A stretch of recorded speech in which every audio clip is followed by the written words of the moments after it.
travaille donc toujours sur des algorithmes d'apprentissage séquentiel, donc déjà ceux sur lesquels j'ai travaillé pendant ma thèse, mais également, puisque c'est assez lié, sur des algorithmes d'optimisation, on en a parlé, et surtout les algorithmes d'optimisation qui sont motivés, qui sont sollicités par les problématiques de machine learning. Et donc, je peux dire un mot sur ce que c'est que le machine learning. Donc, volontiers. Si on voulait... Alors, attends, déjà juste, est-ce que apprentissage et machine learning, c'est la même chose ou pas? Oui, ouais. Si on voulait résumer le machine learning en une phrase, ça pourrait être apprendre des fonctions à partir de données. Alors, qu'est-ce que ça veut dire? Alors déjà, on peut distinguer deux branches importantes de l'apprentissage. Il y a l'apprentissage supervisé et l'apprentissage non supervisé. Donc, on peut commencer par présenter l'apprentissage supervisé avec un exemple. Donc, imaginons qu'on dispose de données, donc sous la forme d'un tableau, admettons. Donc, un exemple pas très intéressant, mais imaginons qu'on ait des données de prix de l'immobilier, par exemple, où chaque ligne correspondrait à un bien immobilier, donc avec des colonnes comme la superficie, l'étage, le nombre de pièces, le département, etc. Et aussi le prix de vente. Un but envisageable, c'est d'apprendre, donc à partir de ces données, à prédire le prix de vente d'un appartement, c'est-à-dire à apprendre une fonction qui donne le prix, ou une prévision du prix, en fonction des autres caractéristiques du bien immobilier. D'accord. Donc le prix, c'est ce qu'on appelle ici la variable à prédire, et les autres caractéristiques, c'est ce qu'on va appeler les variables explicatives.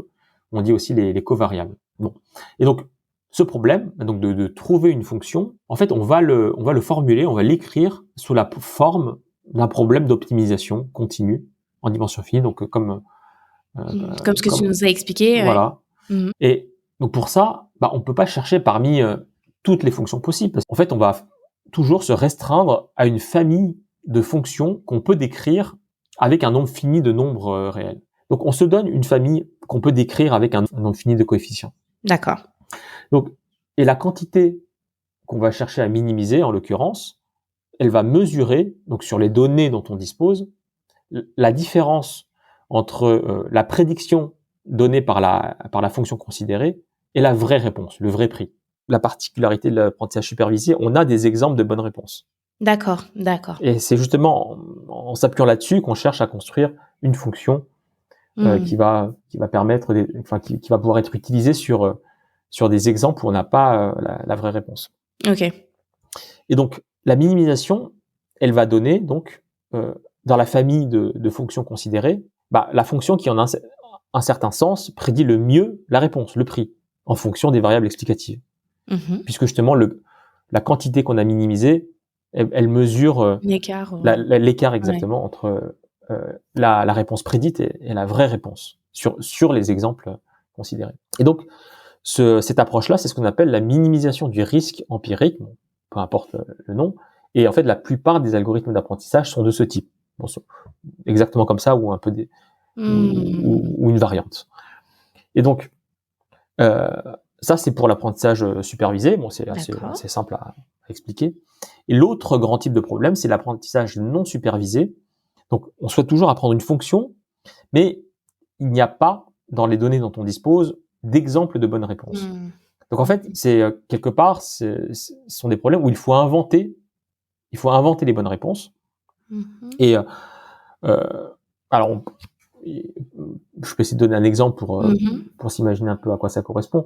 En fait, si on considère des données, disons des données d'expression génétique des cellules. En fait, aujourd'hui, lorsque les biologistes étudient un ensemble de cellules sur un organisme, en fait, ils sont capables d'enregistrer le nombre et le type de protéines produites exactement par chaque cellule individuellement.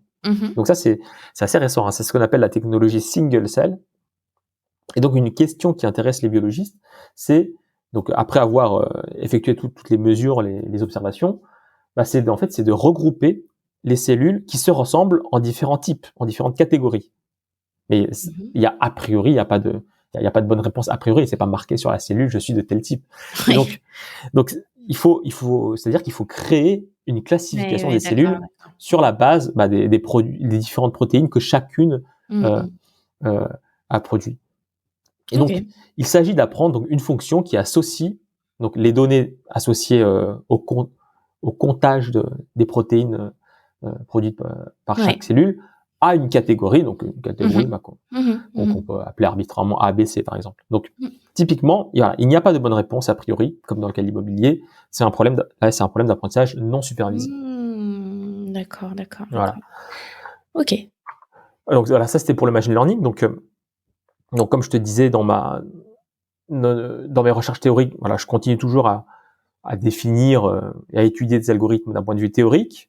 Là, c'est en gros, c'est la thématique générale de ton travail actuel. Tu fais entre autres du machine learning, de l'optimisation.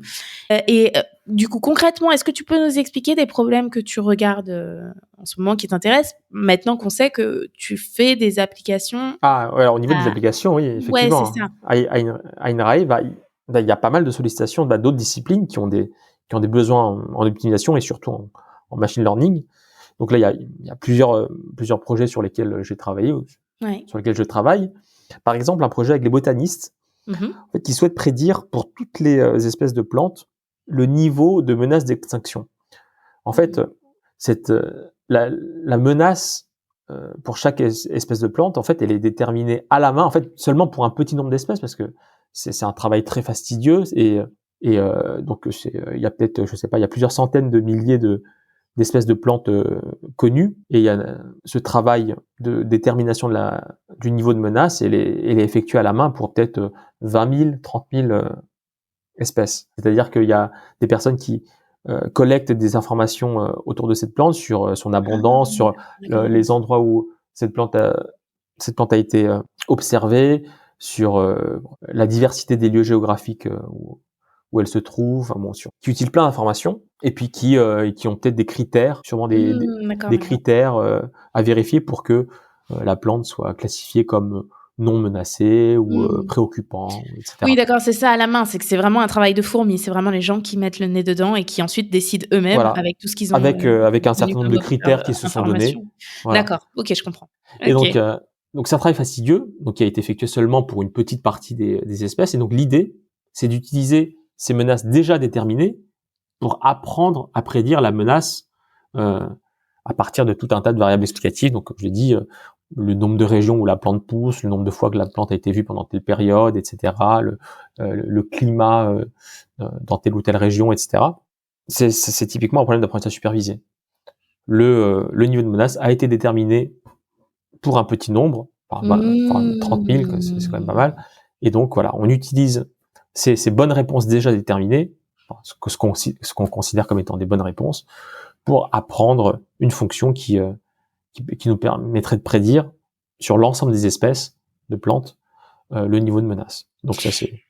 Et donc ça veut dire que tu es en interaction directe avec les acteurs du secteur auquel tu appliques tes maths. Par exemple, là, les botanistes, tu travaillais avec eux, tu discutais avec eux. Ah oui, c'est à la demande des botanistes, voilà, qui ont leurs problématiques, qui ont leurs besoins, qui viennent nous solliciter, et puis on travaille donc vraiment sur des problèmes très concrets et très pertinents pour eux. Et il y a pas parce que des fois j'ai reçu des gens qui par exemple travaillent avec des médecins ou des biologistes. Des fois tu as un langage ah oui, bien sûr, parfois c'est pas toujours facile de se comprendre, effectivement. On n'a pas parfois, oui, il y a des choses, oui, il y a des choses basiques que le botaniste par exemple doit expliquer patiemment, voilà, pour qu'on comprenne bien, et puis inversement, quoi. Oui, donc il y a toujours un effort à faire pour bien communiquer et se comprendre. Okay. Alors, mais je peux aussi te donner d'autres exemples d'applications. Il y a par exemple le comportement animal. Donc à INRAE, ça fait partie des sujets intéressants. L'idée, c'est de mettre des capteurs, enfin en fait, c'est-à-dire des accéléromètres sur les animaux d'élevage, donc comme les vaches, les chèvres, etc. Et l'idée, c'est d'apprendre à déterminer le comportement de l'animal en fonction des données de capteurs, parce qu'en fait, sinon, les animaux, quand ils évoluent toute la journée, on peut pas les suivre individuellement, même si parfois on met des caméras. Ces caméras, il faut regarder les images, il faut voir un peu ce qui se passe. Mais donc l'idée, c'est d'avoir des accéléromètres sur chaque animal individuellement, et ensuite, en fait, d'apprendre à déterminer le comportement. Est-ce que la vache est en train de marcher, en train de ruminer? Est-ce que l'animal est couché, etc. Pour pouvoir avoir cette prédiction qui est possible en fonction des données des capteurs, pour ensuite pouvoir détecter plein de choses, comme par exemple des anomalies, des problèmes de santé, etc. Et puis aussi, bon, il y a quelque chose qui est très important en ce moment, c'est le bien-être animal. Donc, à partir de son comportement, essayer de voir si ça va bien au niveau du bien-être aussi. Bon, donc ça c'est un des projets auxquels je participe. Et aussi très important, c'est la prédiction génomique. Donc c'est-à-dire tout simplement à partir du génome d'un animal ou éventuellement d'une plante, en fait, apprendre à prédire les caractères phénotypiques. Donc ça c'est assez intéressant, puisque quand on fait tourner des algorithmes comme ça, on aime bien aussi avoir de grosses données. Ça c'est toujours c'est un peu comme quand on conduit de gros engins ou des gros avions. Il y a un plaisir, il y a une sorte de plaisir là dans l'envergure. Et donc les données génomiques, c'est des données assez importantes en fait, mine de rien, quand même, dans un ADN, même d'une plante, même. Voilà, c'est quand même des données assez importantes. Il peut y avoir 40 000 gènes pour un animal, donc c'est énorme. Voilà, donc tout simplement, à partir des données génome de chaque individu, apprendre à prédire ses caractères phénotypiques. Donc, encore une fois, un problème d'apprentissage supervisé. Donc, comment ça va s'exprimer, voilà. La plante, de quelle couleur elle sera, de quelle taille seront ses... Est-ce que le cheval va être rapide? Est-ce que la vache va donner beaucoup de lait, etc. Donc ouais, c'est quelque chose qui permet justement d'avoir des réponses, en tout cas des prédictions, très en amont. On n'a pas besoin d'attendre que le cheval grandisse pour savoir si ça va être un champion. Ok, d'accord, je comprends.